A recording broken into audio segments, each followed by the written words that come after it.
এ সুনীল, কই ওঠ বাবা, কলেজে যাবার সময় হয়ে গেল। ওঠ, দরজা খোল বাবা, ওঠ তাড়াতাড়ি। মা, তোমার ডাকা লাগবে না, আমি পুরো রেডি হয়ে গেছি কলেজে যাওয়ার জন্য। এবার নাস্তা দাও, আমি খেয়ে সোজা কলেজে চলে যাই।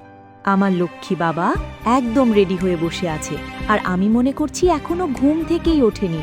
মা, আমি কি তোমার সেই ছোট্ট সুনীল আছি?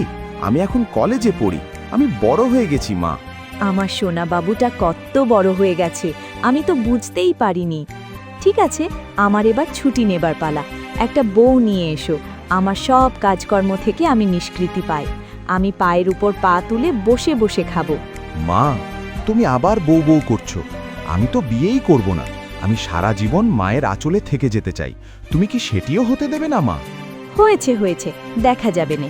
এবার চলো নাস্তা করে কলেজে যাও। মা, কলেজে গেলাম, তুমি সাবধানে থেকো, আমি ক্লাস শেষে বাসায় চলে আসব। ঠিক আছে বাবা, তুই সাবধানে যাস, আর ক্লাস শেষে কোথাও দাঁড়াবি না, সোজা বাসায় চলে আসিস, কেমন? আচ্ছা মা, গেলাম।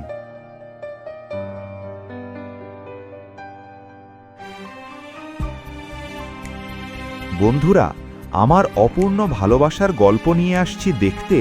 সাবস্ক্রাইব ও কমেন্ট করো।